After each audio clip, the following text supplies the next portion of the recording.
Hello, friends. Do you have a moment so that we may discuss our Lord and Savior Minarchy? No, seriously, I'm just kidding. Hi, my name's Rick Robinson. I am the general manager of KLRNradio.com. We are probably the largest independent podcast network that you've never heard of. We have a little bit of everything, and by that, what I mean to tell you is we have news, pop culture, special events, conspiratainment, true crime, mental health shows, drama productions, and pretty much everything in between. So if you're looking for a new podcast home to grab a little bit of everything that you love all in one place, come check us out. You can find us on X under @KLRNradio. You can find us on our Rumble and our YouTube channels under the same names. You can also find us at KLRNradio.com and pretty much every podcast catcher known to man. So again, feel free to come check us out anytime you like at KLRNradio.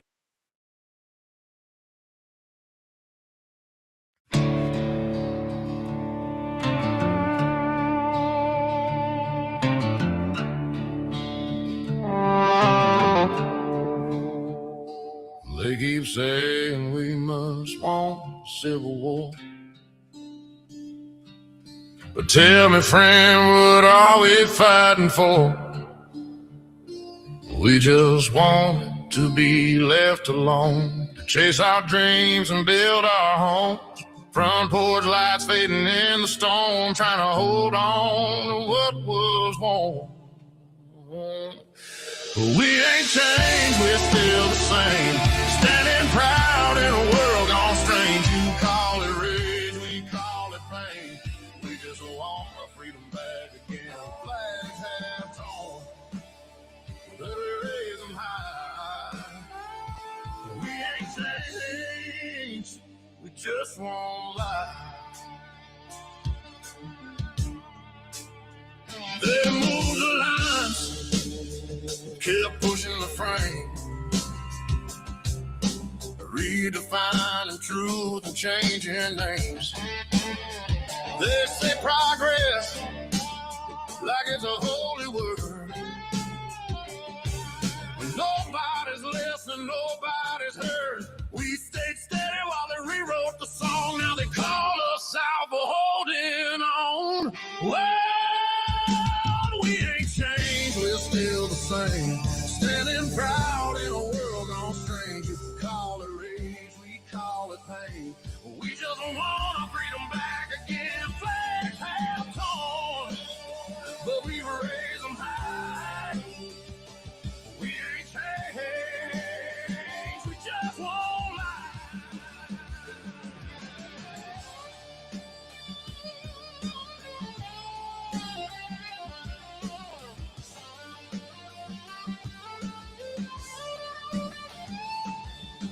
Every time you push, something breaks. Every rule you bend, another heart aches. But there's still faith under all that noise. Still fire burning in a million quiet boys. We ain't changed, no, we're still the same, standing proud in a world gone strange. You call it rage, we call it pain.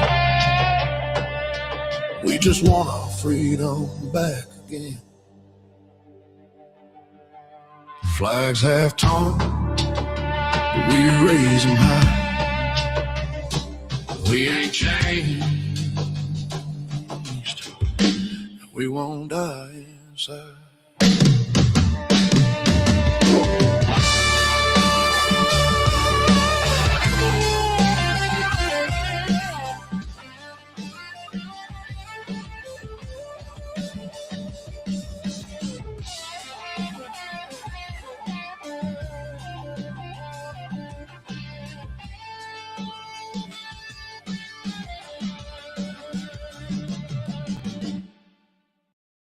Hi, everyone. This is JJ, the co-founder of Good Pods. If you haven't heard of it yet, Good Pods is like Goodreads or Instagram, but for podcasts. It's new, it's social, it's different, and it's growing really fast. There are more than 2 million podcasts, and we know that it is impossible to figure out what to listen to.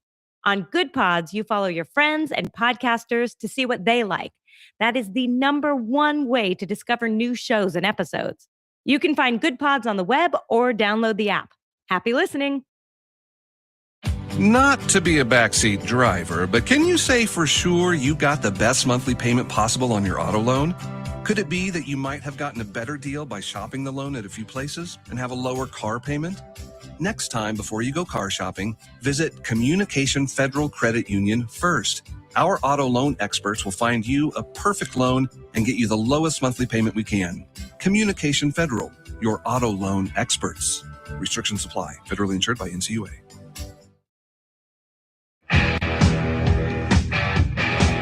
KLRN Radio has advertising rates available. We have rates to fit almost any budget. Contact us at advertising@klrnradio.com.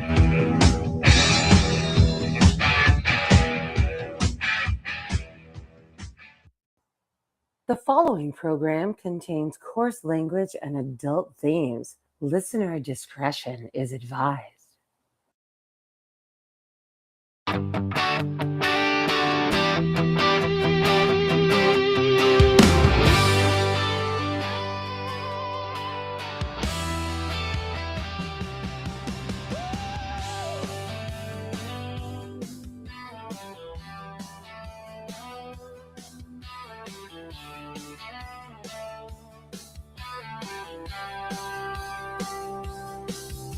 From red dirt roads to the Capitol steps, Rick's calling truth, no time for regrets. Fire in his voice, facts in his hand, talking sense to the heart of this land. It's the Rick Robinson Show, where the truth rides high. No spin, no script, just an eagle in the sky. From D.C. to Tulsa, he's calling it out. Mic in his hand, yeah, he's got the clout. Heartland Radio, raw and real. Tune in, speak up, and feel what we feel.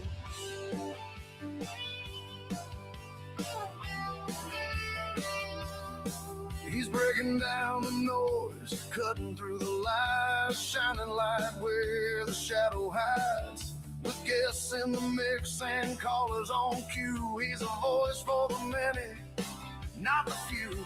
Well, grab your coffee, raise that flag, stand your ground, never wave that rag. News with a backbone, voice of the free. Rick's got the pulse of liberty.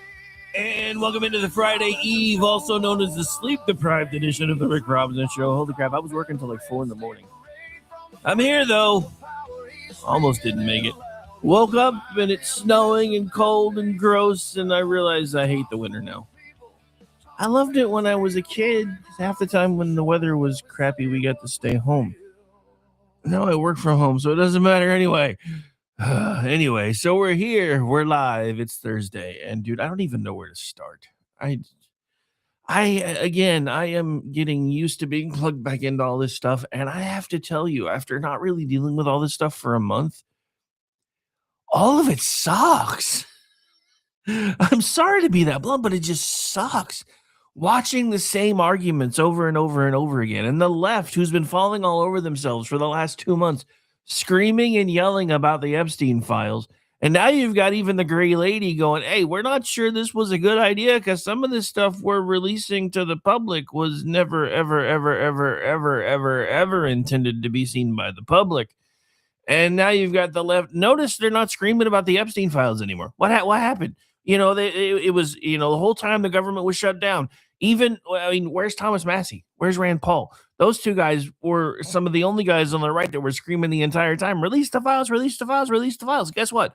Everything's been released as far as we know, all of it, and now all we hear is this. And I've been digging, trust me, because like I said, I've been unplugged for like a month. So I have been all over the place trying to figure out, what changed, why is the narrative imploding? And all I can tell you for sure is nothing went the way any of these people that thought they smelled Donald Trump's blood in the water. None of it went the way they thought it was going to go. None of it. Absolutely none of it. because everybody seems to forget he was the guy who kicked Epstein out of his club and said, "Look, no, dude, you're done. You're done." Now, according to the left, it was because Donald Trump was mad because Epstein was poaching the underage girls that he wanted to play with and taking them back to his island. I don't think so. I mean, look, I get it. Almost everybody who's ever run a company and been successful at it has a bit of sociopathy. I understand that. The problem is, folks, I'm now in the process of building my second semi-successful business. So, according to those categories, what does that say about me? I'm just being honest. You know, these are the reasons why you need to be careful about what you say and how you say these things, because you never really know. Because the problem is, ladies and gentlemen, and I'm not one of these people, but a lot of people, because it's how it's portrayed everywhere, think that the only way that you can be successful in business is to be ruthless. Because that's all you ever see. It's all you ever hear about in the news. It's all you ever hear about in the newspapers. Speaking of which, did anybody else realize that newspaper actually stands for something? 'Cause I didn't. I mean, it kind of dawned on me one day, and then I was reading a report about it. It's like the newspaper actually stands for something. It's an acronym. I did not know that. Feel free to look it up because it's a thing. So yeah, I know I'm all over the place this morning already, but what do you expect? It's Thursday. I was working till 4 a.m, running buttons and getting this stuff caught up. But of course, we've got to get into the news because that's what we do around here. I don't really know where to go first though, because like I said, everything I'm reading is pissing me off. So one of the things I'm trying to find, and I thought I had it bookmarked, and now I'm not finding it. So let me see if I can at least start the process to find that, because there's a video clip that I want to play in a minute if I can find it. Because yeah, here it is. I knew it was here. Because I knew it was one of the ones that he put out fairly recently. So I'm not even going to preface this because I just want you guys to hear this, and then we will discuss after, because it's interesting listening to people that you would think don't agree with the things that are going on right now with certain things, and realizing that at one point they actually did. You may recognize this man. You may not, because I think by now he's being played by a body double, if I'm being honest. Because yeah, anyway, watch this and tell me that the guy that was in office for the 4 years prior to this past year is actually this same guy, because I don't think so.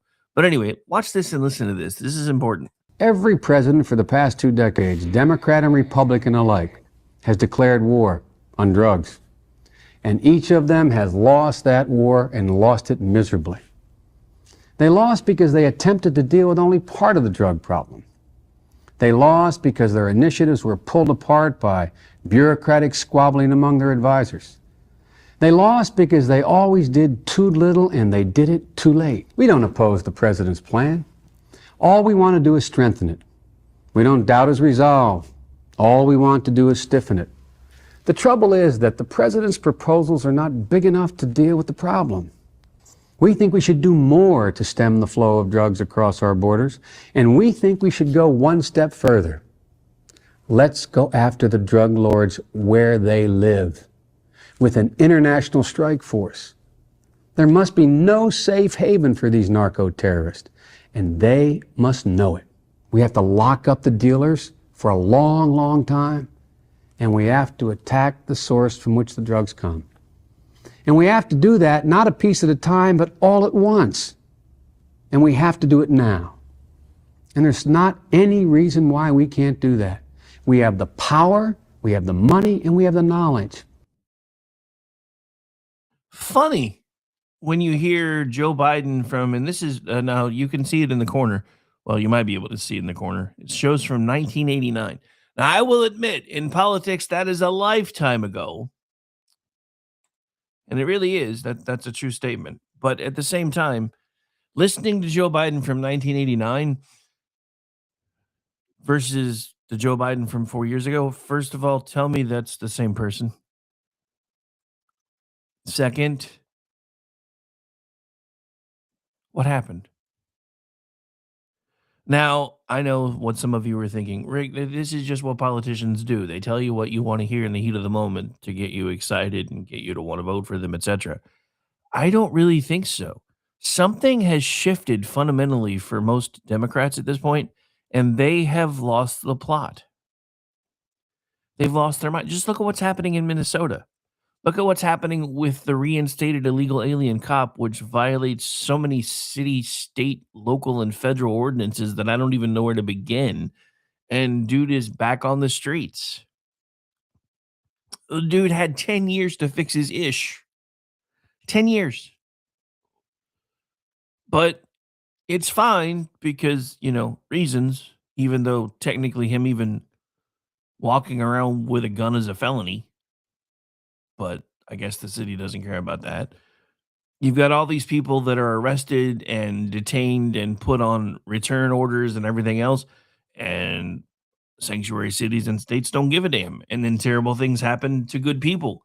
And then you've got, like I said, the Somali incident in Minnesota. And I'm not even saying it's 100% the Somalis. I don't know. I don't care. What I do know is apparently that entire state government is rotten from the top down. This is when you start running into an issue. When there is open, rampant corruption and nobody wants to do anything about it, that's when you really start shifting from things like a capitalist society to an oligarchy. Minnesota at this point is an oligarchy. They do whatever the hell they want to do, whenever the hell they want to do it. They thumb their nose at federal laws. They thumb their nose at the rule of law, and they do whatever they want. And they steal $1 billion of taxpayer money. $1 billion. That's here come Dr. Evil impression incoming. $1 billion. Seriously, think about that for a second. That is a 1 with 9 zeros. That is your money. That is my money. That is our money. And they stole it. And what's worse is they stole it from the American people. And they're still actively doing everything they can to give it to people that don't deserve it.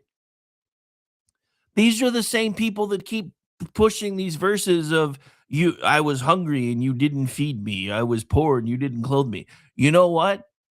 We did. We tried. And then you started stealing from us. We tried to be compassionate with you. You took advantage of that compassion. And as far as the left, let me be completely honest with you. They are still only trying to import voters. I have a story out of, I think it was Kansas. Hang on. I have it pulled up over here. Let me make sure I'm not misquoting. Somewhere, where to go? Yeah, in Kansas. Now, this one's a bit of a rarity, at least in my experience, because apparently there's an illegal alien mayor who was registered as a Republican who's now facing charges for illegal voting stuff like a dozen times over. So a Kansas mayor who is not a U.S. citizen, despite residing in the state for most of his life, has been accused of illegally voting multiple times, and documents obtained by Blaze News seem to support those allegations.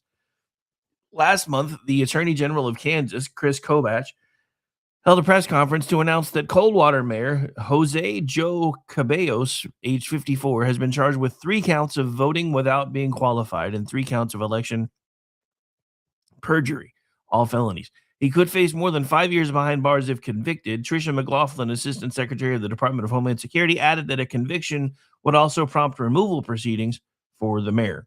I don't even know. In a normal world, that wouldn't even have to be told to you, but I guess we don't live in a normal world anymore. So in Kansas, in case you're wondering, it is against the law to vote if you're not a U.S. citizen. We allege Mr. Cabellos did it multiple times, according to Kobach. Voter registration applications and voting history records sent to Blaze News in response to a public records request seem to confirm Kobach's allegations. The 2 voter registration applications for Cabellos, one dated in April 1999 and the other December 2012, indicate he established Kansas residency all the way back in 1986. Both documents ask the applicant to confirm U.S. citizenship. I swear or affirm that I am a citizen of the United States. That is a felony. That is perjury. Lying on a voter application is a felony. That is felony perjury. So anyone, and this is the point that I'm trying to make. They keep telling you that none of these people are just here trying to make better lives for themselves. They're not breaking any laws. They're not criminals. Every single one of them that has filled out one of these forms and checked that box is a felon. A federal felon. On the 2012 application, the yes box next to the question, are you a citizen of the United States of America, is marked.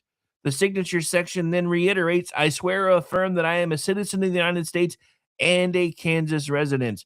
Caballos appears to have signed the 1999 application as Joe Caballos and the 2012 application as Jose Jalapeno on a stick. He did not register for a party on either application. Just in case you think we're making this up, let me show you this.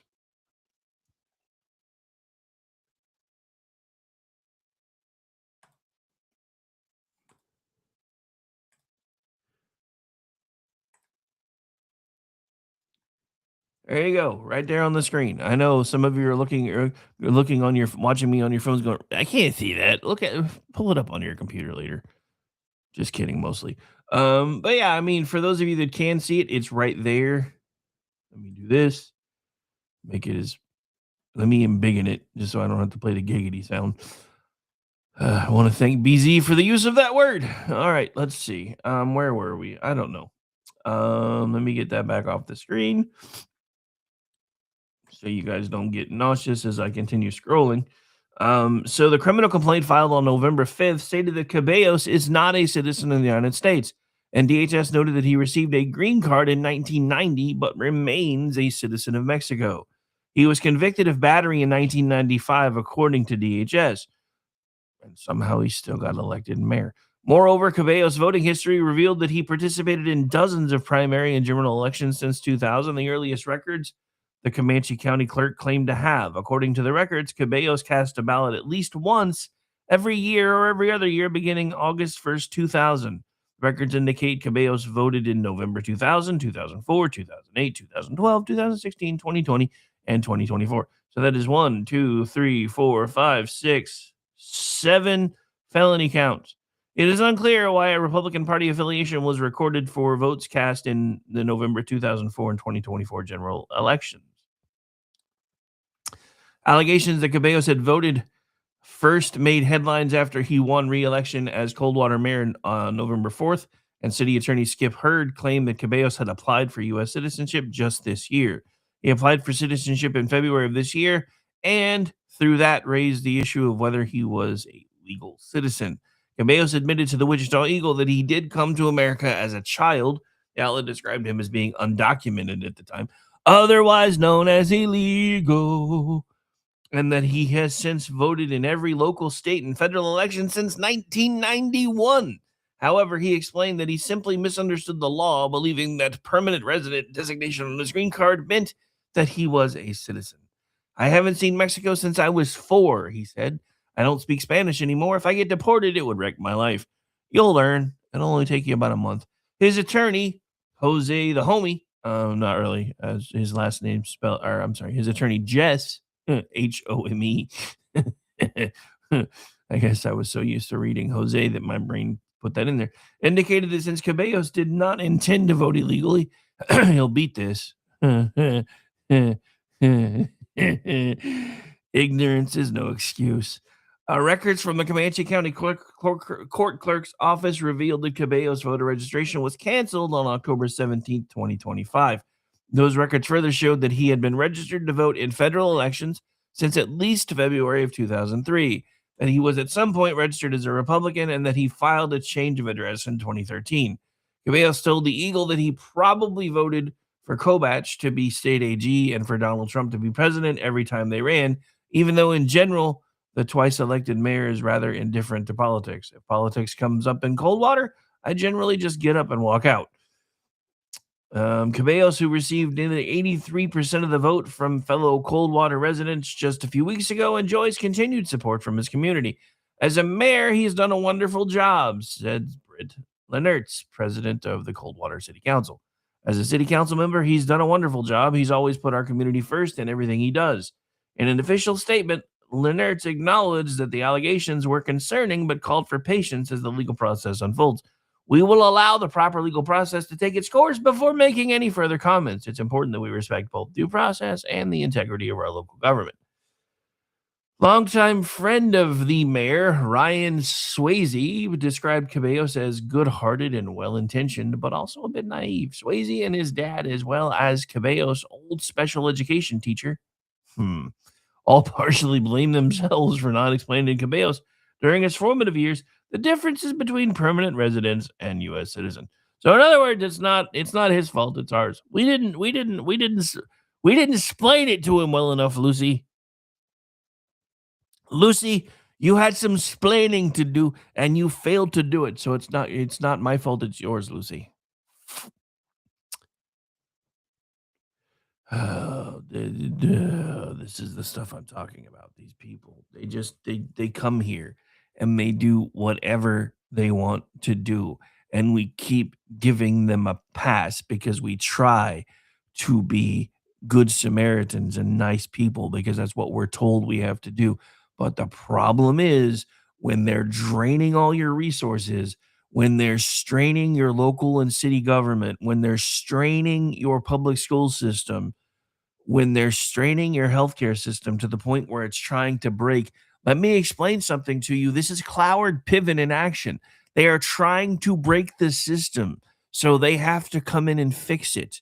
This was the entire reason the ACA was rammed down our throats. This was designed to fail. Both parties have propped it up long enough that they were hoping that by the time it failed, everybody that knew it was designed to do this would be dead. So they could come in and both sides, which in most cases, when you look at both parties, they kind of want the same thing. Remember, and this is what I've been talking about. You guys seem to forget there's always been party overlap. For the longest time, they were on the same page about everything from illegal immigration, all of it. You think that's actually changed just because one side is saying the crazy shit out loud now? You think that's changed?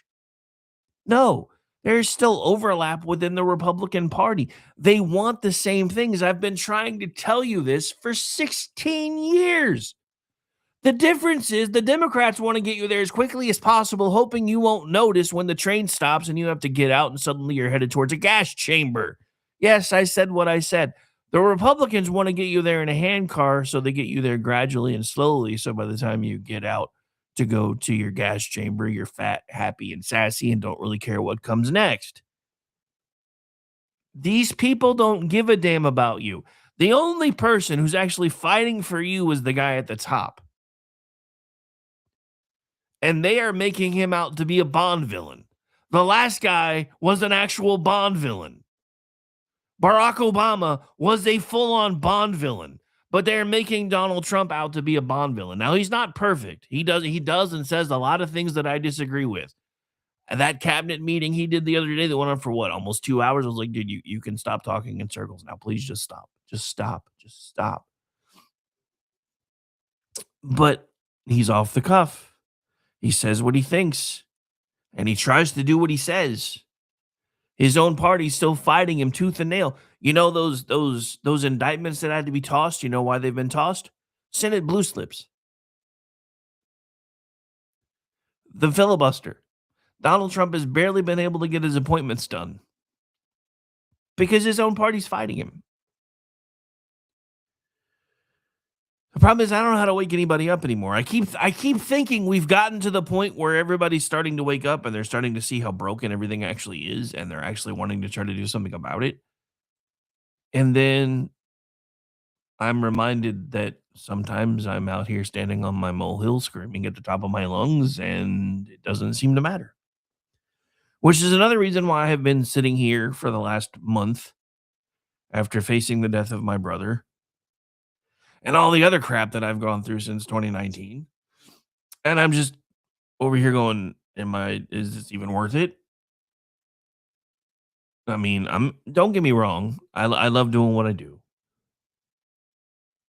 But there's a lot of blood, sweat, and tears that goes into this crap. And it's exhausting. And what's really exhausting is feeling, and again, trust me, I am not trying to put myself on this even anywhere near the same pedestal as what I'm about to say. But I kind of understand how Noah felt before the rains came. Because I've been saying all of this stuff now for going on 20 years. And every time see, there it is again. You just showed it here. They're telling you, they're showing to you exactly what I've been saying now for 20 years. And everybody rolls over and hits the snooze bar again. We'll deal with it tomorrow. We'll deal with it tomorrow. The problem is tomorrow may never come. No, I'm not trying to quote Garth Brooks right now, I promise. But tomorrow may never actually come. You know why? Because there are calls for violence coming from inside the house, from the other side. They are taking this into a hot war situation. And too many people aren't willing to connect those dots. Charlie Kirk was openly assassinated. Donald Trump has attempted to be assassinated now twice. They've attempted to kill him now twice. Actually, 3 times.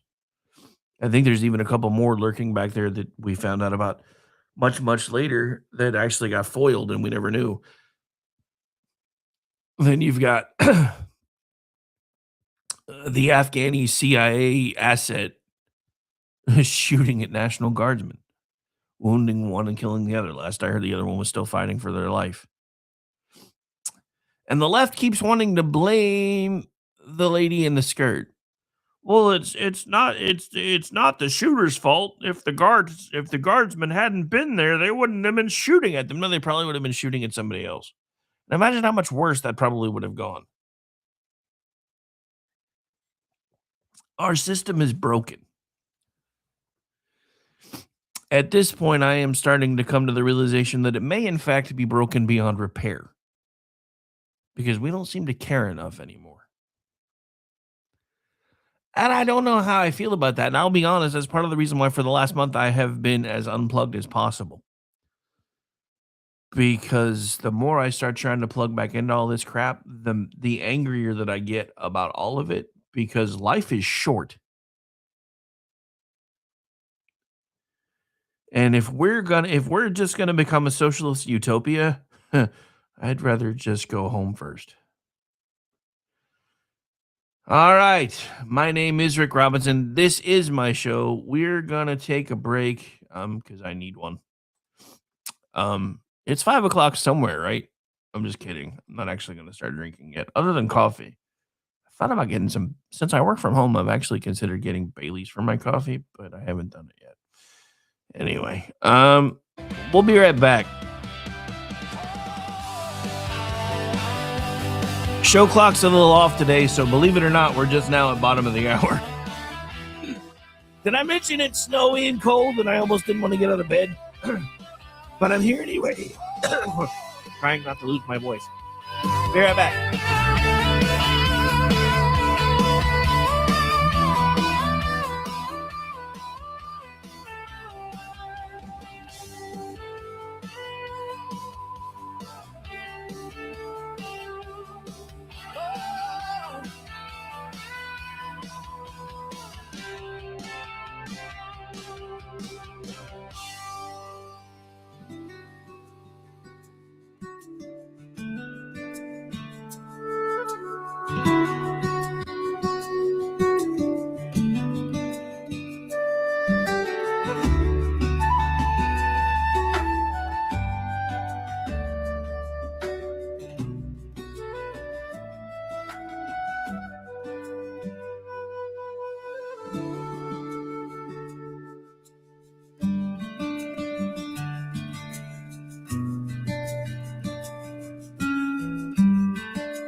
following program contains coarse language and adult themes. Listener discretion is advised.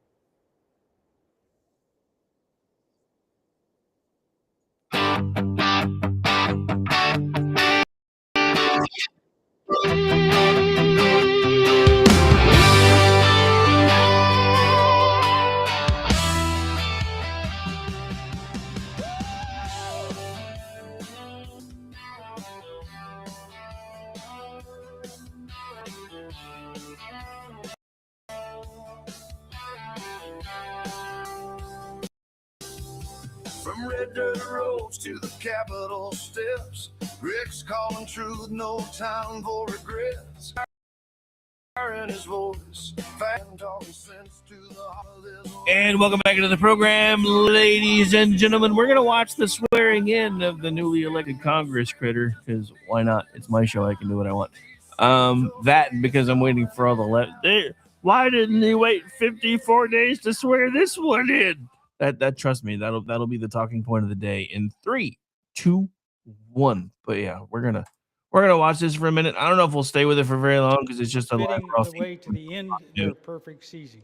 But we'll hang out Students with on it for a minute. Cascades football team should be extraordinarily proud of their tireless efforts and dedication. I know this win means so much to everyone in the Clayton community who has been cheering them on to victory. Congratulations again to the Cascade Cadets on this historic championship. I yield back. For what purpose does the gentleman from North Carolina seek recognition?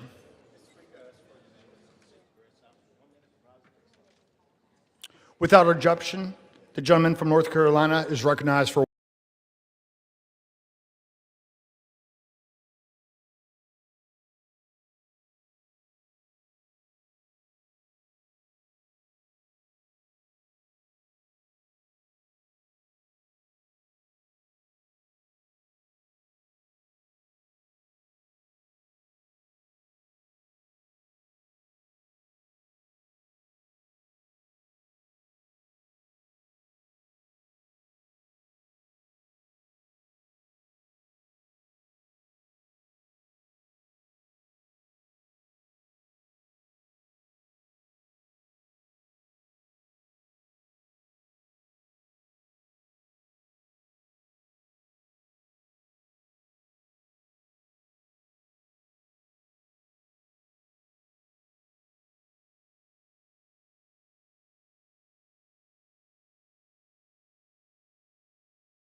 We're back now. I don't know what happened there. Everything winked out. Let me get this pulled back up. Hang on. I don't know what just happened. I really don't. Everything went blue screen, dead, back again. Don't know.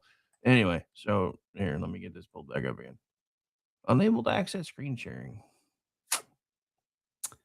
Okay, let's try this again. I think Restream may be freaking out. I think it caused.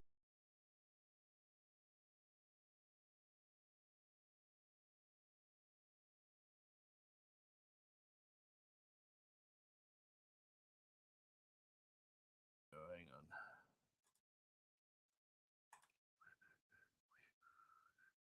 Hey, there we go. I think I got it working again. Maybe. Custody despite multiple credible eyewitnesses who say otherwise. Mr. Speaker, Vicente has lived in the United States for 17 years. He is not a criminal. He has a family that loves him and is now desperately searching for answers about his well-being and whereabouts. We should not have to chase down Homeland Security, call hospitals, or even the morgue.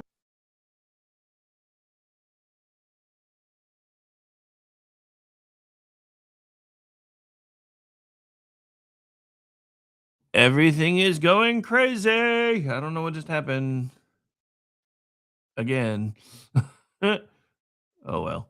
You know what? Let's do this. I'll figure it out as I go. All right. So, yeah, that was nuts. Anyway, so we're back. I had a technical issue. Not exactly sure what happened. Everything kind of just went nuts.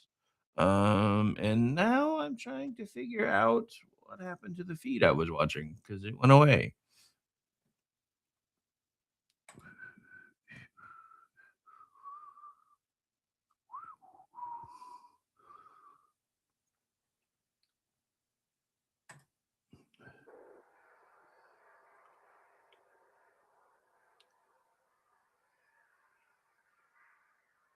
Okay, so I think this might be on some sort of a loop because it showed it was live, but I don't think it actually was. Anyway, so never mind. I guess I missed the swearing in. I thought we were going to get to watch it, but yeah, it's being dumb. All right, so anyway, let's find out what other trouble we can get into as we get ready to close out this hour at least. So this was on the topic of things that I was going to be discussing today because everybody remember the J6 pipe bombers that for the longest time we didn't hear anything about. Everybody was like, where'd they go? Where were they? Who were they? What were they doing? So apparently we're finally starting to get some headway there. Let's take a look at that together. This is from Matt Vespa over at Town Hall. So again, I'm just going to read a little bit of the article because we're finding out about this stuff together. So better late than never, right? Who knows? But the elusive would-be pipe bomber who placed these devices outside of the headquarters of both the Republican and Democratic National Committees before the January 6th riot 5 years ago might have been caught. The FBI arrested a suspect identified as Brian Cole in Virginia this morning. He's reportedly being arraigned later today. This is from Tom Winter. Breaking NBC News, Brian Cole is the person the FBI has in custody and whom they believe left pipe bombs in D.C. on 1/5/21, according to two senior law enforcement officials briefed on the matter.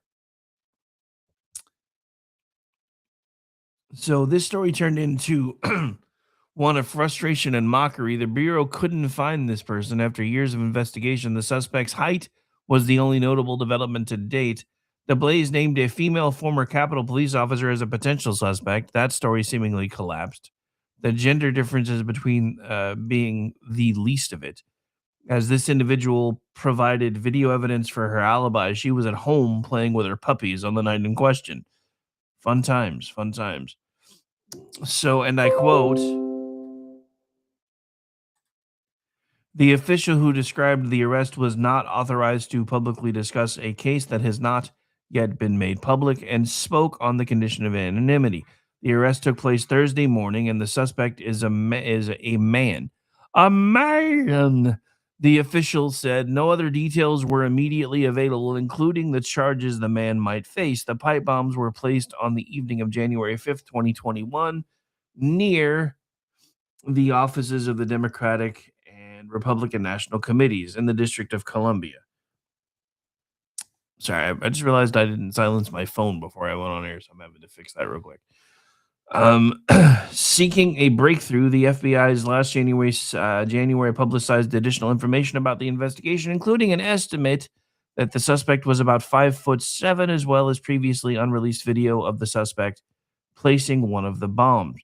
Now, an interesting side note that I've been able to uncover based on things that I've been paying attention to is it looks like the reason they may have found this person, and assuming it is the actual suspect, They were using new technology that measures the way people walk. It's a gait detector, which means I'm screwed if I ever try to do anything illegal ever again. Ugh. Damn it, man. Just saying. Hey, we have a Zelda sighting. Shouldn't you be in the North Pole by now? I mean, you got like 3 weeks till the busiest night of your year. Shouldn't you be making toys or something? Anyway. Good morning, Zelda. Glad to see you. Had to give you crap, though. Had to happen. It's a requirement. It's a requirement. It's a requirement, I say. It's my story, and I'm sticking to it. All right. So, everybody, and we talked about this earlier. If we played the video of Joe Biden from 1989 talking tough on the war on crime, using some of the same language that I've used, Congress has been calling it a war on drugs since the 80s. It's about time somebody started treating it like it was an actual war. But there's new video that is kind of trouncing the left's narrative regarding a lot of this crap. So hang on, let's just read some of this and then watch the video together. The Democrats have spent the past couple of weeks attacking Secretary of War Pete Hegseth over the strikes targeting narco-terrorist vessels because it was a 3-hour fishing tour, man. That's it. I'm saying. In the Caribbean, however you want to pronounce it. Earlier this week, the Washington Post ran a story alleging Hegseth ordered a double tap strike on a suspected drug boat because 2 of the drug runners survived the initial strike. Unfortunately for WAPO, that story was, pun intended, blown out of the water by the New York Times that next day. As Hegseth and others pointed out, the strikes are legal and in the best interest of America. The Trump administration has designated cartels as terror groups and can act in defense of the homeland. And now there's more to back up the administration on this. Here's a video of the most recent strike. And give me a second to get that queued up.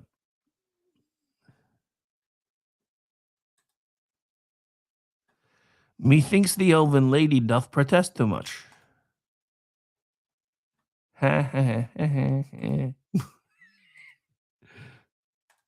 And tonight, new information. According to a source familiar with the incident, the 2 survivors climbed back onto the boat after the initial strike. They were believed to be potentially in communication with others and salvaging some of the drugs. Because of that, it was determined they were still in the fight and valid targets. A JAG officer was also giving legal advice. So again, David, that video will be key, and Admiral Bradley will be on the Hill tomorrow behind closed doors. Dun, dun, dun. So it wasn't only that they were survivors, they were still actively communicating with, from what everybody could see from the video footage, probably with whoever was either orchestrating their run or supposed to be receiving the drugs. And they went back in and started trying to salvage the drugs. So they gave them a double tap. You know what? First rule of Zombieland, always double tap. Just saying. It's not an unusual thing. And I'm going to say this again. There's a reason we renamed the Department of Defense the Department of War again, because it's time to remind people that our military has one job. When ordered to do so, they are to be sent in to kill people and break things. That's their only reason for existence. We have forgotten that. Somewhere along the way, we have become what some call a civilized society, and I call it I'm just going to say it, the pussification of America. Because we used to be tough.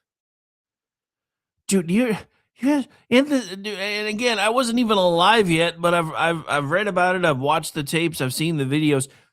We basically were strapping people to giant bottle rockets and shooting them off into space. This was only 100 years after we had people setting off into untold wilderness, facing all kinds of dangers with nothing other than a covered wagon. We've lost a step somewhere. We have become so safety conscious and so hand-wringing about everything. And I guess another way to put it would be the Karenification of America, because I want to talk to your manager because blah, blah, blah, blah. Shut up. I can't, again, bear with me. I'm still coming back from being unplugged for almost a month, dealing with all kinds of other things that didn't have anything to do with this. And I'm looking at all this and I'm watching all of this and I don't know. I don't know. Something is different because I'm looking at all this and I'm going, it's the same fights over and over and over again. And then I keep being reminded of Einstein's definition of insanity. And I realize our political system is the embodiment of Einstein's definition of insanity. We keep electing the same two sides to do the same things because they keep telling us, put us into office and we'll do these things that you've told us to do them because you are Mojo Jojo and we have to listen to you and we will do these things that you have told us to do because we are here for you. And then it turns out that they're only in it for themselves. And I will be honest, one of the things that has driven me a little mad, even when it comes to Trump, is, turning on news channels like Fox News, which I do have to watch because I do watch all the news. One, because I think everybody should get their news from multiple sources, and because usually the truth is somewhere in the middle. But seeing commercials for a sitting president hawking watches, yeah, I don't know how I feel about that. And I feel like this is a bridge that now that it's been crossed can't be uncrossed. I really don't know how I feel about that, and I'm just being honest. Because I just saw a commercial for him again the other day, the Trump 4547 watch. He got a new red one. Now, trust me, if I could afford them, I mean, yeah, probably not. I'll be honest. I don't even wear a watch. I don't even know why anybody does anymore. You got a clock right here. You got computer right here. I say this all the time. There's more computing power in this device than we used to go to the moon. Back when we used to strap people on a bottle rocket and send them up with a prayer. But we don't do things like that anymore. Because somebody might get hurt. People used to understand what it meant to sacrifice. Some people were okay with paying those prices. Every single one of those people that strapped themselves onto one of those bottle rockets, the ones that made it and the ones that didn't, understood the cost, and they knew why they were doing it. We've lost a step. And the problem that I keep coming back to is I don't know if we're ever going to be able to get that step back. Hey, Raptor, good to see you. I don't know if we're ever going to be able to get that step back. And it makes me a little sad realizing that after being unplugged for a month, I mean, the only thing we were talking about for the entire month before I unplugged when my brother died was the shutdown. And the shutdown was retarded. For the first time in history, we had one half of the government trying to shut things down because they wanted to hold the government hostage to get what they wanted. And it wasn't about spending cuts, it was about spending increases. Our current spending levels are still considered unsustainable, in my opinion. That's why I have mixed feelings about this so-called $2,000 tariff rebate check, because I'm sorry, if you have enough money to send $2,000 to pretty much every American family, maybe you should put that towards our deficit and our debt. Because we're not even talking about the debt yet. We're talking about the deficit because we've been running in a deficit. The only way we're ever going to get rid of the debt is to get rid of the deficit and then start running in a positive in such a way that we can pay down the debt. But if all we do every time we have a surplus is put it back into everybody else's pockets, then we're never really going to be able to pay down the debt. I feel like at this point I should be playing the Dave Ramsey snowball clips. Start with your smallest thing that you have to pay back first, or your 4 or 5 smallest things, and pay those off. And as one gets paid off, put the money back in from the one that you paid off into the next one until the next one gets paid off. And then you take those monies and you put them into the next one that you were already paying the minimums on until you pay it off. And then the next one and the next one and the next one and the next one. The problem is there's 2 schools of thought when it comes to those kind of things in America. And it's, good stewardship. Make sure you've got money in savings. Make sure you've got an emergency fund. Make sure your credit cards are paid down. Make sure your mortgage is paid for instead of driving the nice new Lexus. And then you've got the folks that have enough money that have figured out how to use debt as a tool rather than a curse. Anyway.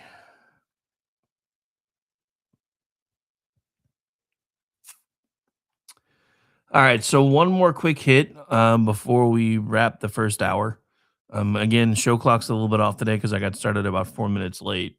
So even though technically it's top of the hour for you guys, I still have about 3 minutes. So there's a Democrat in Washington who wants to do something rather insane. If you were paying attention to Sean's show last night, this will be a refire for you. But I want to talk about it anyway. We are here today to say enough. Our Dignity for Detained Immigrants Act has a remarkable, unprecedented 123 original co-sponsors. Before we've even introduced it, 123 co-sponsors, and it overhauls the detention system. It drastically scales back the use of detention. It ensures that every single immigrant who is in detention has their human and civil rights protected. Our bill also phases out the use of private for-profit detention centers. It prohibits the detention of children and families and makes it harder to detain primary caregivers and vulnerable people like pregnant women or seniors or workers who are whistleblowing on unscrupulous employers. It requires DHS to allow members of Congress to do our jobs and conduct those unannounced inspections that hold these facilities accountable. As an immigrant myself, who came to this country by myself when I was 16 years old with nothing in my pockets, now the ranking member of the Immigration Subcommittee in Congress, this bill and this issue is deeply important to me. And I'm going to do everything I can to push it to become law and to ensure that the kind of lawlessness that we are seeing today is never tolerated by the United States government again. Oh, sorry. Push it real good. Okay, maybe I'm not sorry. I can't with these people. And something occurred to me last night, and it's probably just the way her hair is styled in this shot, but she looks like the chick from Throw Mama from the Train got locked in a tanning booth too long. Now you can't unsee it either. You're welcome. Anyway, dude, I don't know.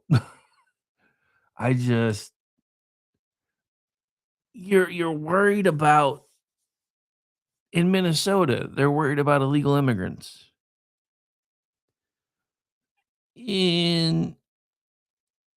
You've got the town in Kansas where their mayor's an illegal immigrant.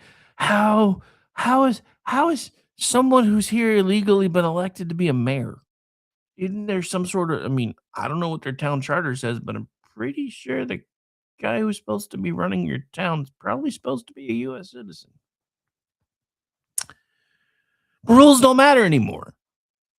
I don't know why they don't matter anymore, because they matter to us. They have to matter to us. They make them matter to us. But for them, yeah, it's rules for me, or rules for thee, but none for me. And anyway, so we are up against it. We're going to take a break. My name is Rick Robinson. This is my show. It's your first work week back after Thanksgiving. So I know it feels really long today, but for those of you working for the weekend, you're nearly there. It is Friday Eve. Stay tuned. We'll be right back.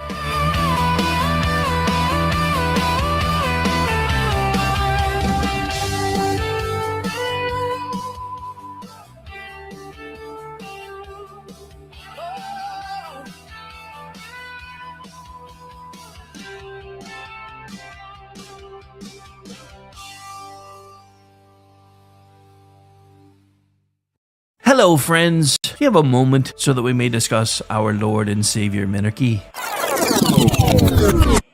No, seriously, I'm just kidding. Hi, my name is Rick Robinson. I am the general manager of KLRNradio.com. We are probably the largest independent podcast network that you've never heard of. We have a little bit of everything, and by that, what I mean to tell you is we have news, pop culture, special events, conspiratainment, true crime, mental health shows, drama productions, and pretty much everything in between. So if you're looking for a new podcast home to grab a little bit of everything that you love all in one place, come check us out. You can find us on X under @KLRN Radio. You can find us on our Rumble and our YouTube channels under the same names. You can also find us at klrnradio.com and pretty much every podcast catcher known to man. So again, feel free to come check us out anytime you like at KLRN Radio.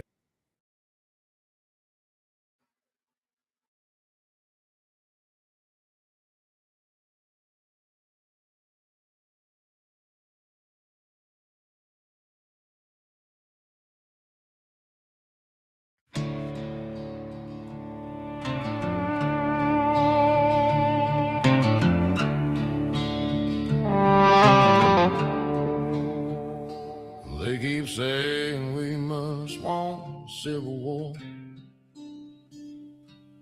But tell me, friend, what are we fighting for? We just want to be left alone, to chase our dreams and build our homes. Front porch lights fading in the storm, trying to hold on to what was warm. But we ain't changed, we're still the same, standing proud in a world gone strange. You call it rage, we call it pain. We just want our freedom back again. Flags have torn, but we raise them high. We ain't changed, we just won't lie. They moved the lines, kept pushing the frame, redefining truth and changing names. They say progress like it's a holy word, but nobody's listening, nobody's heard. We stayed steady while they rewrote the song. Now they call us out for holding on. Well, we ain't changed, we're still the same, standing proud in a world gone strange. You call it rage, we call it pain. We just want our freedom back again. Flags have torn, but we raise them high. We ain't changed, we just won't lie.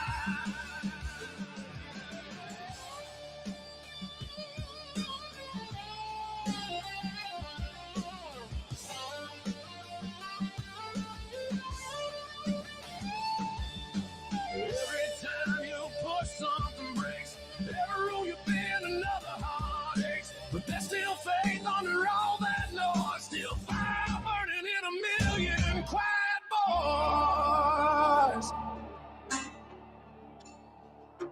We ain't changed, no, we're still the same, standing proud in a world gone strange. You call it rage, we call it pain. We just want our freedom back again. Flags have torn, we raise them high. We ain't changed, we won't die inside.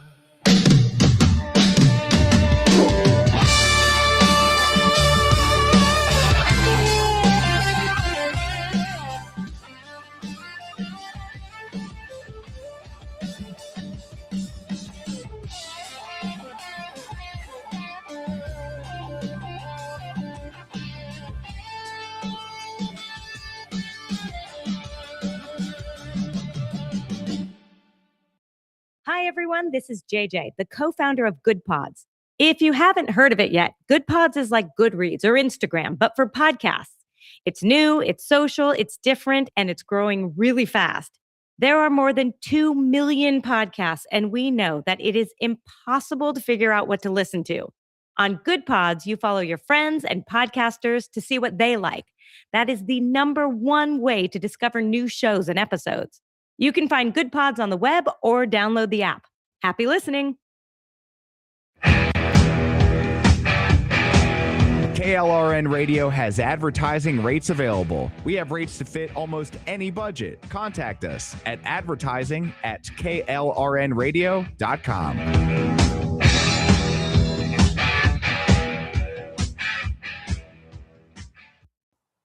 The following program contains coarse language and adult themes. Listener discretion is advised.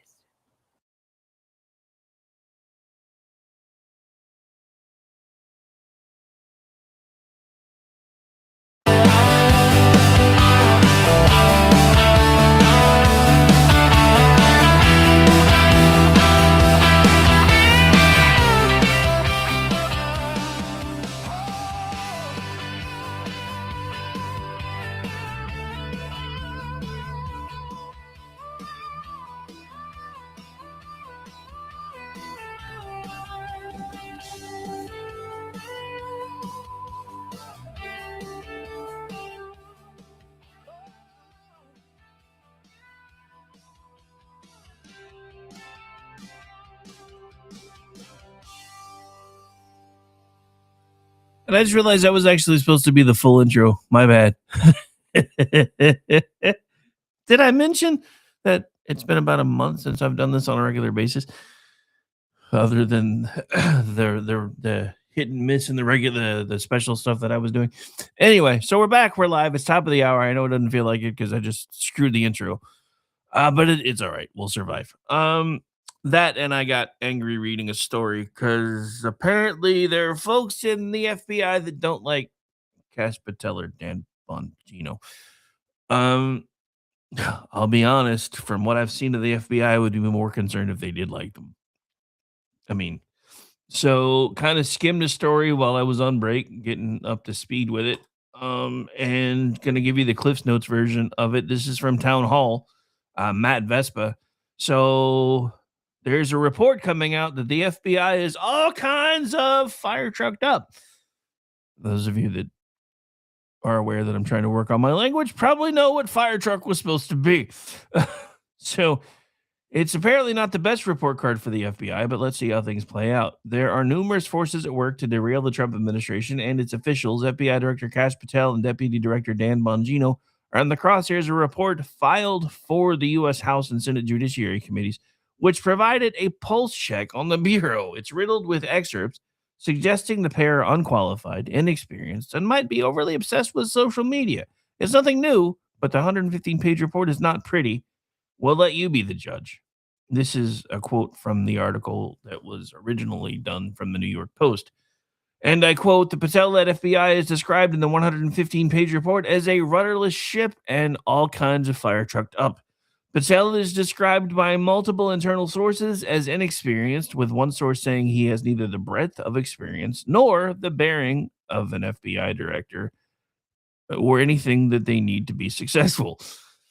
Ouch. Another source, a self-professed Trump supporter, says Patel is not very good, maybe insecure, and lacks the requisite experience or the measured self-confidence to be the FBI director. Does anybody remember the first FBI director? You want to talk about insecure and cranky and crazy and basically creating the American version of the KGB.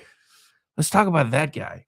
But look, here's the thing. I start to get the feeling that there are about 51 of these FBI agents that have come out and said bad things about Dan Bongino and Kash Patel. And let's let their numbers speak for themselves because, again, he may be obsessed with social media, according to some folks, but he did put this out in response to the article. Anonymous sources lie, but results don't. 25,000 violent crime arrests, up 100% from last year. 6,000 child victims identified or located. That's up 22%. Espionage arrests up 35%. Fentanyl seizures up 31%. Nihilistic violent extremist arrest up 490%. We're setting records. Here's him on video, I guess, going over this stuff so you can stop listening to me read it. So hang on. Yeah, look, anonymous sources always lie, results don't. I'll get to the results in a second. These anonymous sources were individuals from the Comey Ray era that weaponized the Department of Justice and cratered the public trust in the FBI to something that was at levels that has never been seen. 35% public trust in the FBI when we came in 10 months ago. And now we're to believe that these anonymous sources are the ones accusing this FBI, the most successful in history, of being rudderless. Let's just look at the results. If we were so rudderless and we sent our mission out into the country and around the world, how would we have arrested 25,000 violent felons this year alone? That's twice as many as last year alone. How would we have arrested 35% more spies from Russia, China, and Iran than last year alone? How would we have found 6,000 children and identified them? That's up 22% from last year alone. We have taken down criminal networks and those that wish to do harm to our children. We have arrested in the 764 category, the nihilist violence extremist network, a 590% increase on those who wish to prey on our children. Those are just some examples, and I haven't even gotten to the monumental success on fentanyl, where we shut off precursors from China and have seized enough fentanyl, 22% increase this year alone, enough to kill 127 million Americans. We're crushing violent crime. We're defending the homeland. When Dan and I got here, it was a rudderless ship. But we re-executed this mission. We defanged the weaponization that corrupted it. We jettisoned those like these anonymous sources in this reporting. And all they have to talk about is anonymous sources and jackets and leather patches. They can have that all day long. The mission of this FBI is to serve the American people, and we are doing it at a level that has never been done before because of the leadership we have here, and thanks to President Trump's sweeping victory that demanded this place be rid of weaponization and put it back on a course to prosecuting criminals, investigating criminals, and putting away terrorists. And that's what we are doing every single day here. I don't know. I like those numbers. I don't know how accurate they are. I haven't fact checked them, but if even a tenth of that is accurate, it's a hell of a lot more than the FBI was doing under Biden. So is it any surprise that with as much of the deep state overlap that we still have going on, that there are people that are speaking out against pretty much anything to do with this administration? It doesn't surprise me. Probably shouldn't surprise you either.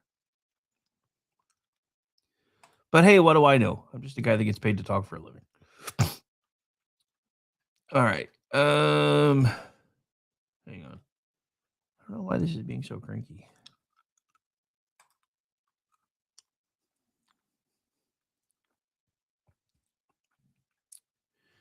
All right. So this again goes to the fact that there are so many people in positions of power that care more about the illegals than they do about you.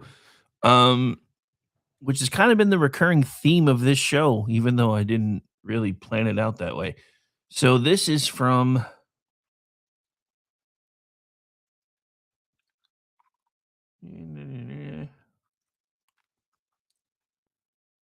nope. Okay.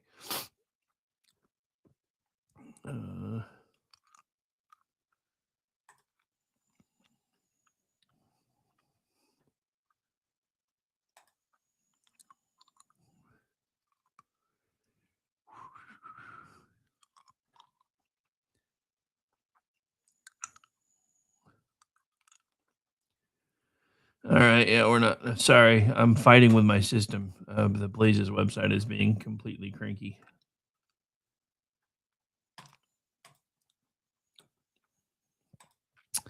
So yeah, never mind. So anyway, I guess that one was one of the ones that was behind their paywall. It didn't show it, and then I tried to open it, and it's like, no, to read this, you got to give us a credit card. And I'm like, yeah, I'm not doing that right now.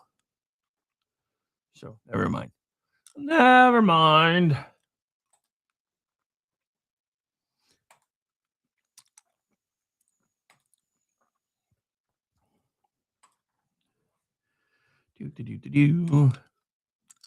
All right, so we will move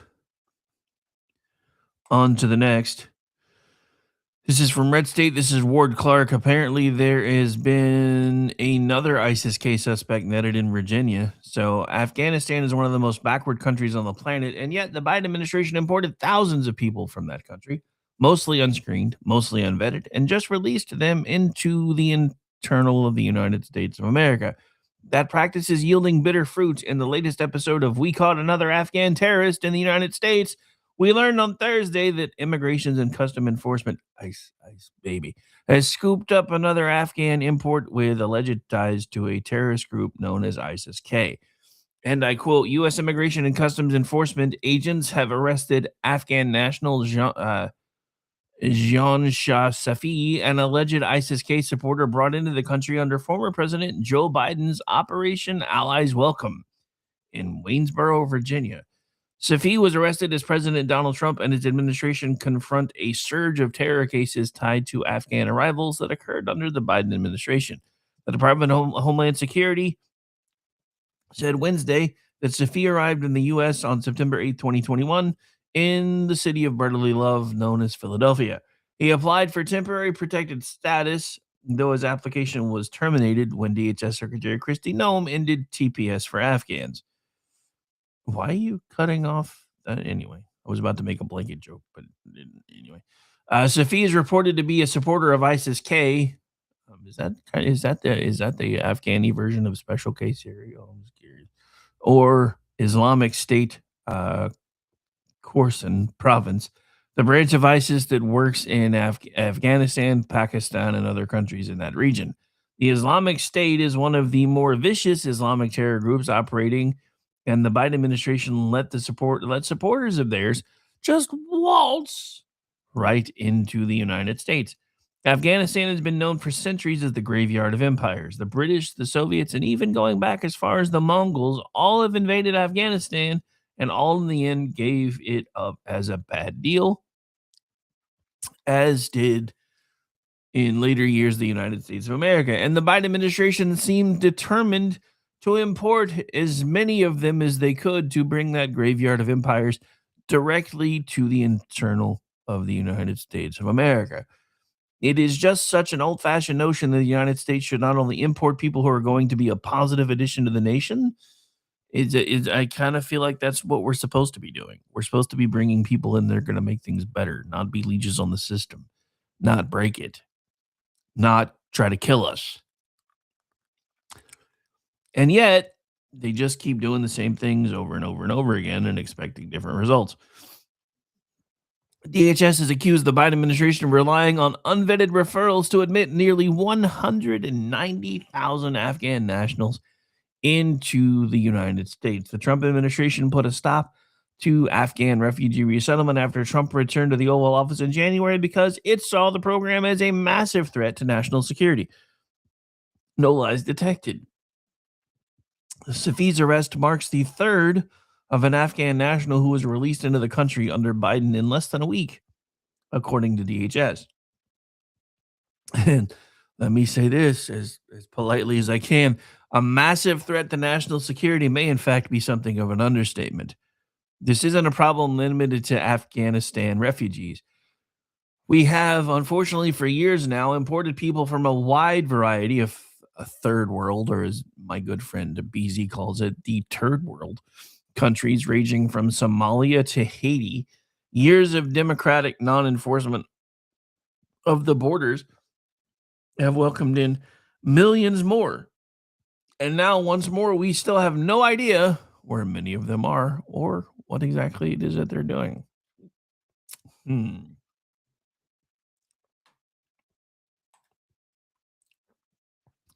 For anybody who wants to check this out later, I'm putting the article out on my X feed right now. And that is from our friend Ward Clark over at Red State.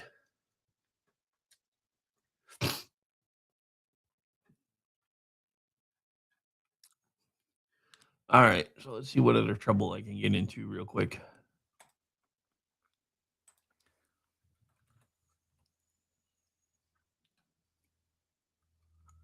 See, this one does not have the lock on it, but when I tried to open it, it said no.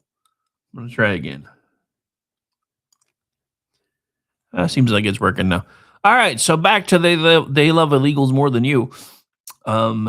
So wherever you're reading this, your day almost certainly began on an American road. You might have driven your kids to daycare, headed to work, or grabbed a coffee. At this point, I'm reading directly from the Blaze piece. Even cyclists rely on the same system. Those routines rest on basic assumptions. The people operating massive commercial vehicles are trained, vetted, and accountable. Not so fast. The assumption is disintegrating because the country is still digging out from the chaos of the Biden administration's border collapse. President Trump is trying to put the pieces back together, but the wreckage didn't disappear overnight, and we continue to see the consequences on our highways. A recent tragedy in Florida makes the point yet again. A 28-year-old man from India made an illegal U-turn on the turnpike and allegedly killed 3 people. He reportedly entered the United States illegally and still obtained a commercial driver's license in California. A 21-year-old, also allegedly in the country illegally, slammed his semi into stop traffic on Interstate 10, killing 3 more. Authorities say he crossed the border in 2022 during the peak of the Biden administration's open border surge. These cases aren't flukes. They reflect a system that stopped taking seriously who gets behind the wheel of an 80,000-pound vehicle. The incentives run in one direction. The trucking industry faces a driver shortage. Instead of raising wages and restoring what used to be a proud middle-class profession, too many companies cut corners by hiring illegal labor willing to work for less. The choice endangers families on the highway and robs American truckers of the wages they earned by playing by the rules. Every illegal driver creates 2 problems. First, a safety threat to everyone sharing the road with him. Second, downward pressure on American workers' earnings. Flood the labor market with illegal labor, and you weaken the people who keep the country moving. Trucking remains a central pillar of the American economy. Nearly everything in your home arrived on a truck. These jobs once supported families. They now absorb the fallout from policies that ignore the consequences of illegal hiring issues. Fixing this requires basic seriousness. That means, at the very least, strict verification, no loopholes, and no more rubber-stamped licenses issued without proof of legal status. And no more pretending that illegal immigrants leave public safety and wages untouched.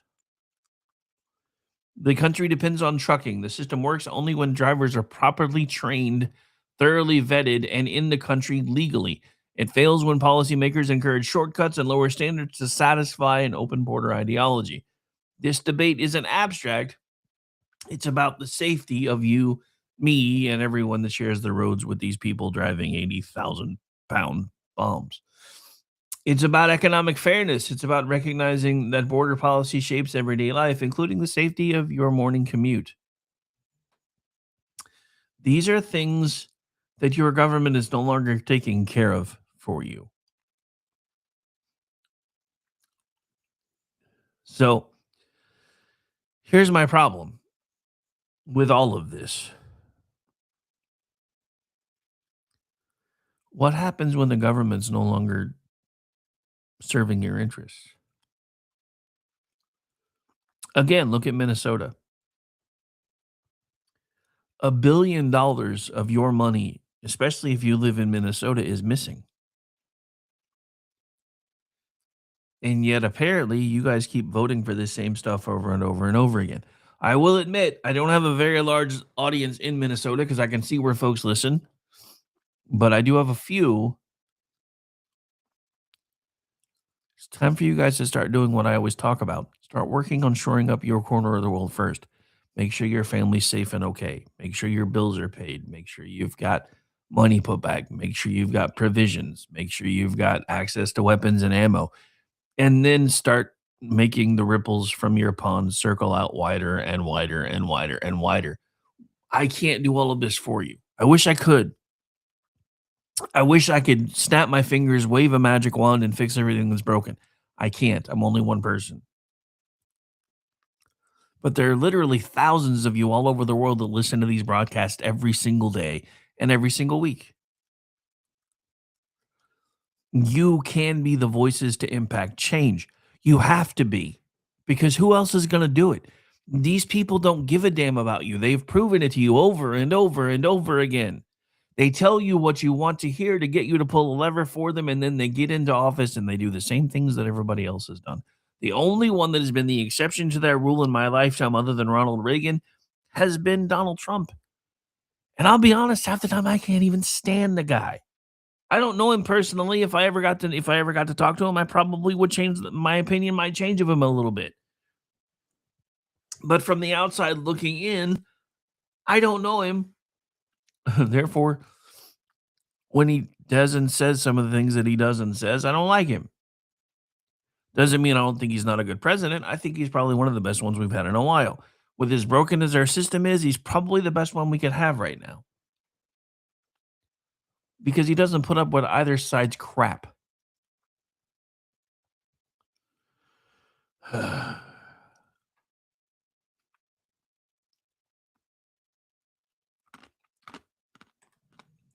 Let's talk about this. This is from the Blaze Media's tech department, their Return magazine. So apparently Elon Musk and Jeff Bezos are racing to enclose Earth in an orbital computer factory. That sounds remarkably like Skynet. Just saying. Oh, speaking of Skynet, China just released a video of a T-800 humanoid robot. So in Memphis, Tennessee, where Elon Musk's XAI initiative spun up a computer factory of some 32,000 GPUs, the local grid could not sustain the demand. The solution was characteristic of the era: 14 mobile gas turbine generators parked in a row, burning fossil fuels to feed the machine. It was a scene of brute industrial force, a reminder that the cloud, for all its ethereal branding, is a heavy, hot, loud thing. It requires acres of land for the servers, rivers of water for cooling, and enough electricity to power a small country. The appetite for AI is proving insatiable. I think it's more the appetite of AI proving insatiable, but we may come back to that on another show.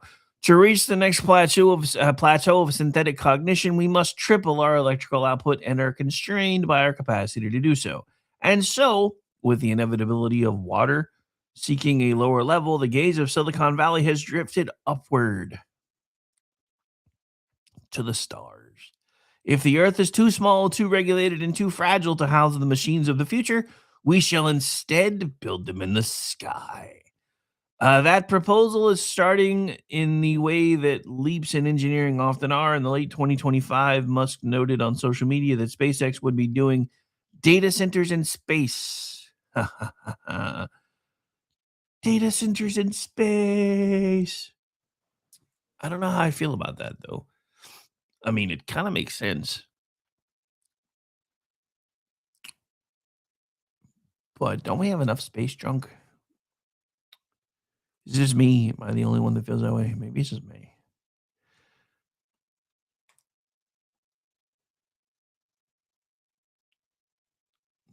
All right. We're going to take the final break of the show, I guess. I'm going to see what other trouble I can get into. Hang out. We'll be right back. Maybe.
The following program contains coarse language and adult themes. Listener discretion is advised.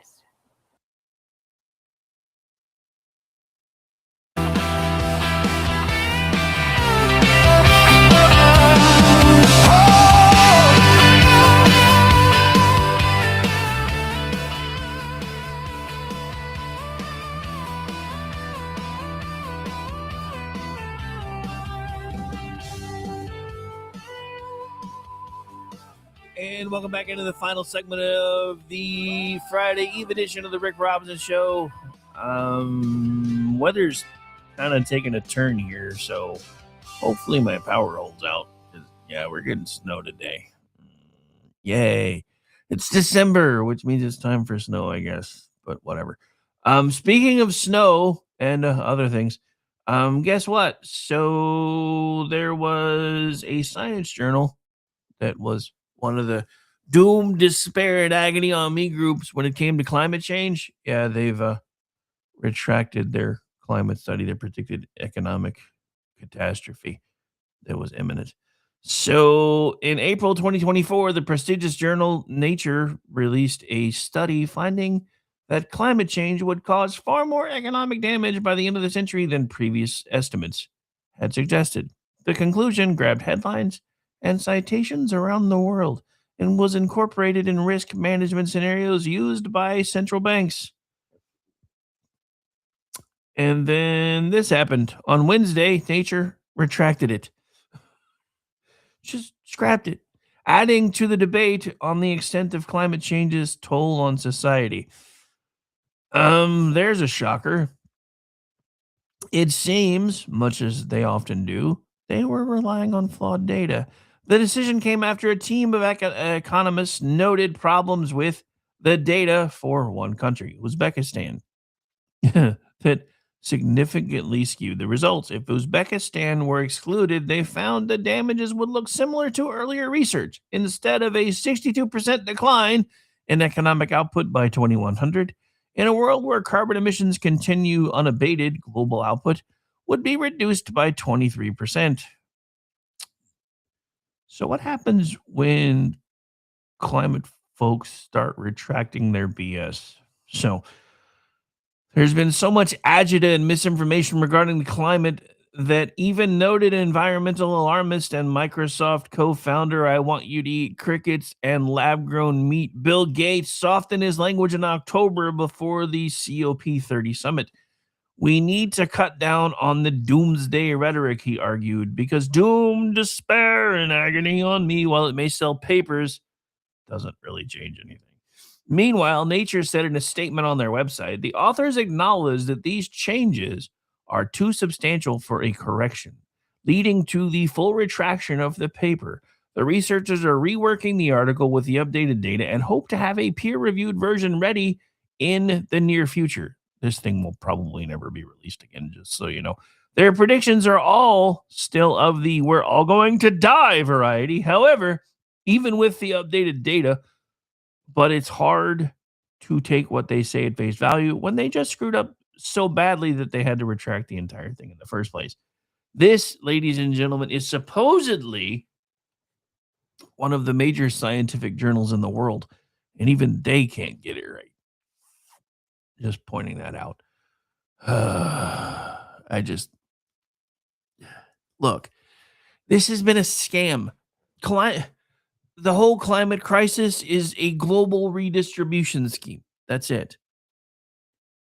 That's been its entire raison d'etre, is to make you willingly part with your riches. Because I know a lot of you that are listening to me right now, you don't feel rich, but you really need to start comparing yourself with the rest of the world. When the Democrats talk about the 1%, they're talking about us. They're talking about Western civilization. We are the 1%. Compared to the rest of the world, we are the 1%. They're the 99. They don't tell you that part. You know, it became apparent during the Depression, and it's like we forgot, because I remember the president at the time was joking that Americans would be the only people driving to the poorhouse because cars. And we still do it now. We have hundreds of thousands of Americans living below the poverty line that still have access to food, shelter, designer handbags, expensive iPhones, and all these other things that most poor people would never have access to because they figure out how to game the system. Or in some cases, they have rich relatives. And again, I don't try to judge anybody. Look, I've been on these programs before. I've had to be. So I don't judge anybody for using them, but I will tell you this. I didn't own an iPhone when I was using food stamps.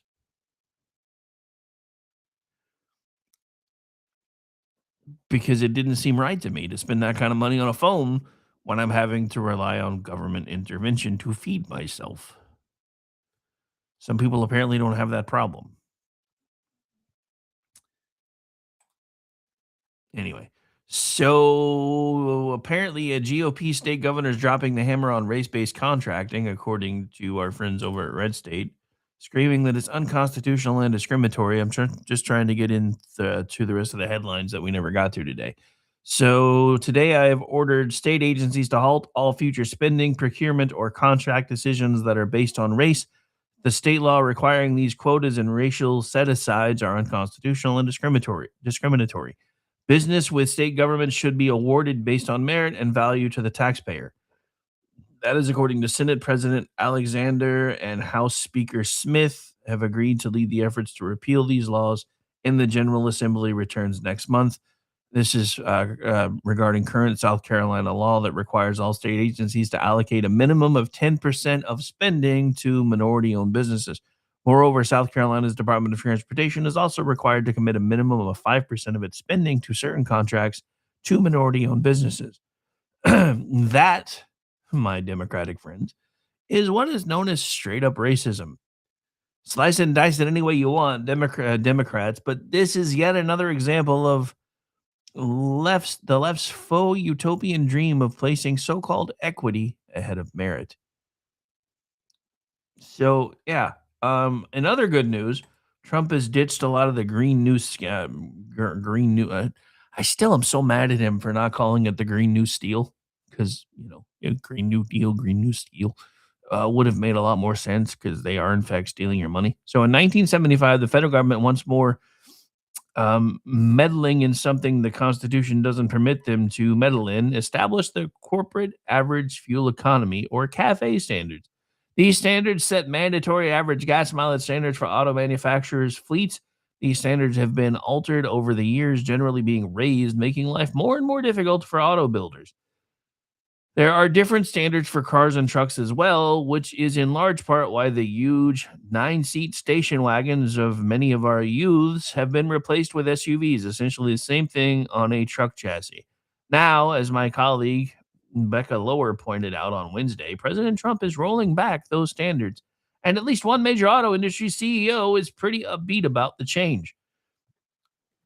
And I quote, the CEO of Ford Motor Company is revved up by the Trump administration's plan to make automobiles affordable as he expressed his praise for helping to bring car prices back down.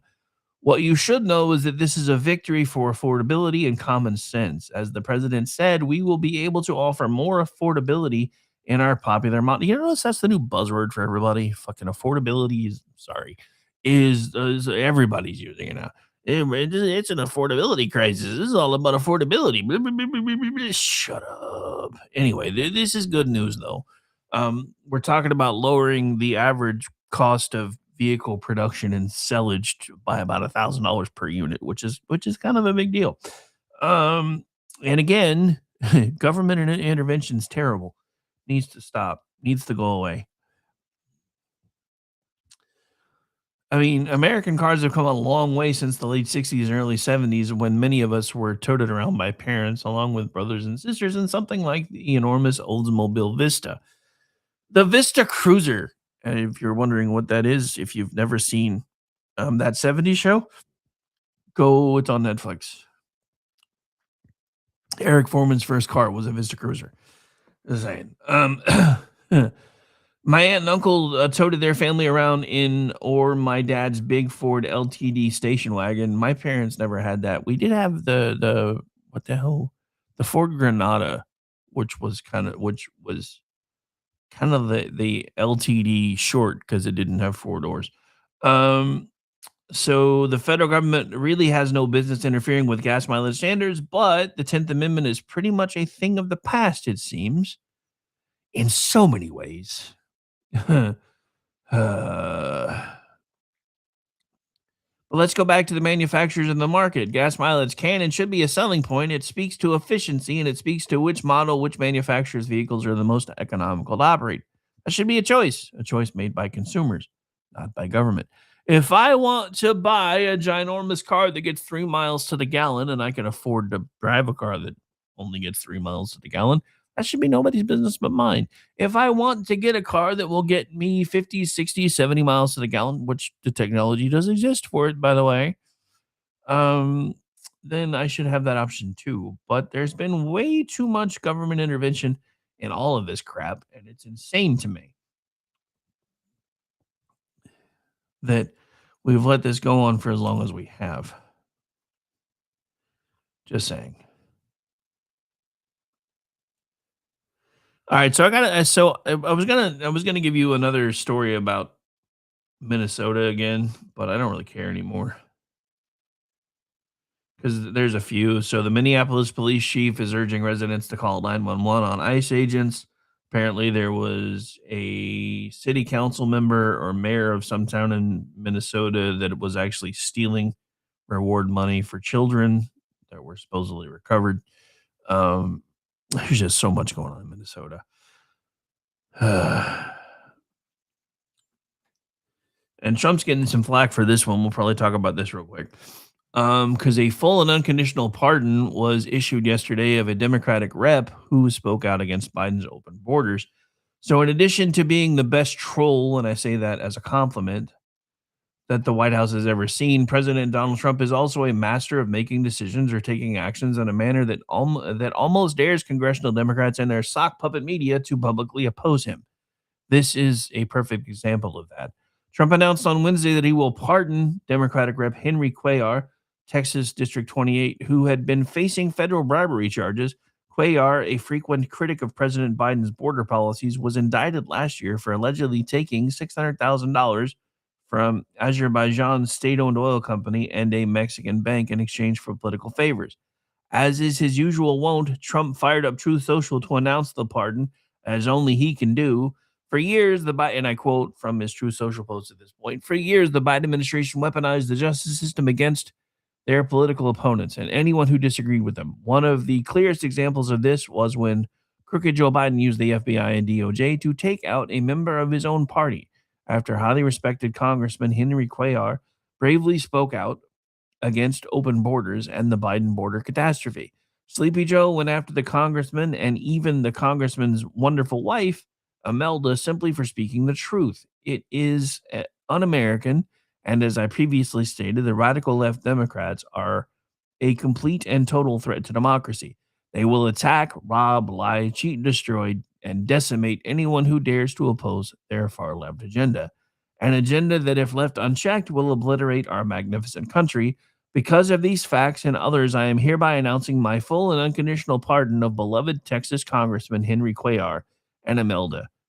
Henry, I don't know you, but you can sleep well tonight. Your nightmare is finally over.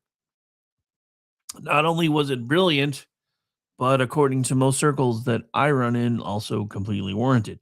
So now the Democrats in Congress face another Trump-forced dilemma. Do they condemn the pardon of Cuellar, one of their own members, or do they sit this one out? I mean, God knows they won't applaud it. So here's a bit of background, and this last couple paragraphs have actually been from the story itself, which was put out by Mike Miller. I'll post it in a minute. So here's another quote. So here's a bit of a background on it. So Texas Democratic Rep. Henry Cuellar begged President Biden Saturday to end the catch and release cycle, drawing millions of illegal immigrants into the United States, echoing the complaints of his Republican House colleagues. You got to have repercussions at the border. The 10-term congressman from the district that includes Laredo, Texas, told Fox News. The asylum law, the criteria for letting people in can be adjusted, Cuellar said, adding that existing law can be used to deport those who flout the entry rules. If you have in 1 year millions of individuals that are encountered and then you let hundreds and hundreds of thousands of them in, that becomes a pull factor, Cuellar said. That catch and release is the pull factor. So, yeah, I mean, look, I don't know what the dude did. I don't know what he didn't do. I just know that with the track record of the Biden administration with going after their political enemies, it's just amazing to me that the left is still accusing Trump of doing all of that. Because anyway, yeah, just saying, just saying.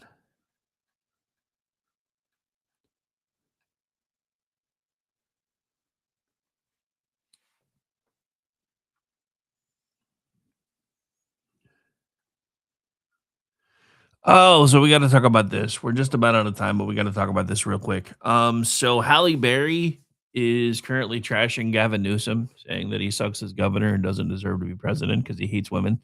Apparently, there's some sort of menopause thing that she's trying to get passed through California. I don't know what it is. Never looked into it. Don't really care. But because he's stopped it from happening now twice, she thinks he won't win nationally because he hates women. I don't know. I don't really care. But yeah, anyway.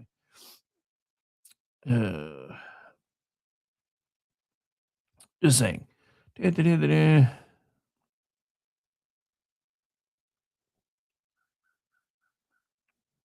So it looks like Afton Bane. Dude, that really does just sound like some sort of comic book villain name. Her parents chose poorly. Apparently is not dealing with her loss very well because apparently she is just kind of gone on a bender or something. Let's see what else we can find. So El Chapo's son, Joaquin Guzman Lopez, pleaded guilty to federal drug charges. Oh, here we go. This is the one I was telling you a second ago. Again, Minneapolis. Former Minneapolis Chamber CEO admits stealing reward money for unsolved child murders. A man has pled guilty to stealing reward money for unsolved murders of children. Jonathan Weinhagen, also known as James Sullivan, age 42, pled guilty today in U.S. District Court to one count of mail fraud, announced U.S. Attorney Daniel N. Rosen. From December 2019 through June 2024, defendant Weinhagen abused his position as president and CEO of the Minneapolis Regional Chamber of Commerce to defraud and embezzle hundreds of thousands of dollars from chamber and its business members in several ways. First, Weinhagen stole reward money for unsolved murders of children. In May 2021, 2 minor children were killed and a third child was injured in a series of shootings in North Minneapolis. On May 21st, 2021, the Chamber of Commerce contributed $30,000 to Crime Stoppers of Minnesota to fund 3 separate $10,000 rewards for information leading to the arrest and prosecution of these persons or person or persons responsible for the shootings. Approximately 1 year later, Weingarten emailed the president of Crime Stoppers of Minnesota to inquire about the status of the rewards. When he learned that the rewards were unclaimed, Weinhagen asked that the $30,000 be returned to the Chamber of Commerce because it had made a commitment to its investors to deploy the resources into the North Minneapolis community. Weinhagen told Crime Stoppers to send the refund check to Weingarten. I keep saying Weingarten. Weinhagen's home, which Weinhagen falsely represented as the Chamber of Commerce's new address. On June 6, 2022, Crime Stoppers of Minnesota sent the $30,000 check to Weinhagen's home. Weinhagen stole this money and used it to pay his personal expenses. Second, between December 2019 and April 2021, Weinhagen entered into 3 sham consulting agreements with Synergy Partners, a fictional company the defendant invented to defraud the Chamber of Commerce. Weinhagen signed the sham agreements using the alias James Sullivan and caused the Chamber of Commerce to pay a total of $107,500 to Synergy Partners. Weinhagen deposited this money into a bank account he opened in Synergy Partners' name and used it for his personal expenses. Third, because, it just gets worse. In November 2020, Weinhagen surreptitiously opened a $200,000 line of credit in the Chamber of Commerce's name. Over the next year, Weinhagen drew $125,000 from that line of credit, which he transferred to Synergy Partners' bank account and used for personal expenses. Fourth, in January 2022, Weinhagen used the Chamber of Commerce credit card to pay for a vacation to Hawaii. Weinhagen charged $15,701 to the Chamber of Commerce's credit card for first-class airfare and a 2-bedroom oceanfront room at the Hilton Hawaiian Village for him and his family.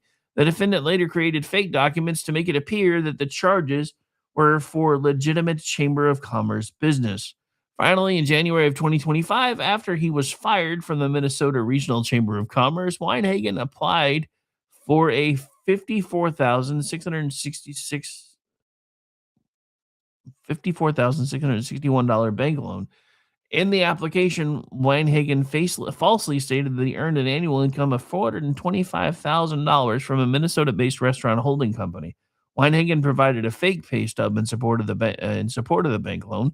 In reality, Weinhagen was not a salaried employee of the restaurant holding company and did not earn $425,000 per year from it.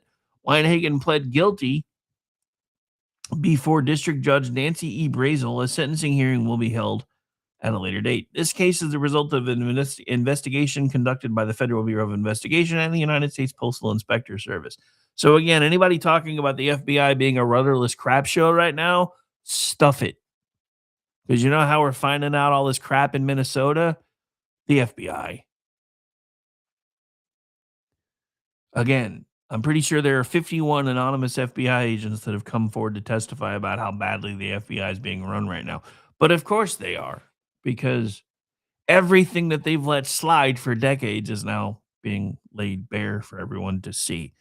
And my closing thought for today as we wrap the show is I'm going to ask you this question. Feel free to email me if you have an answer. You can at me if you have an answer. Some of you have my number. You can text me.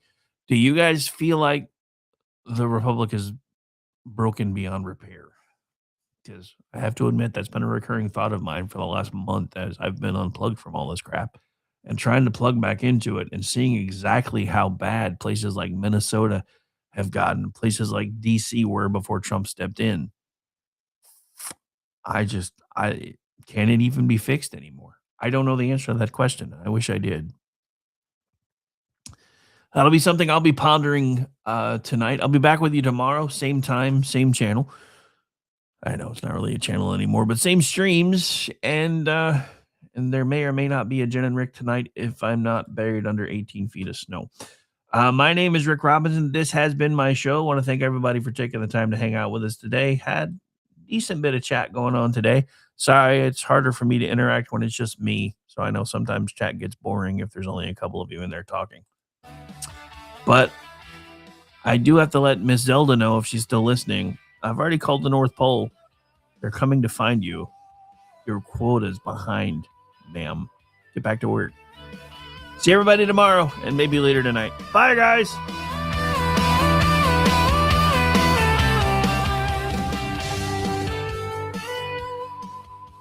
Say goodnight, Gracie.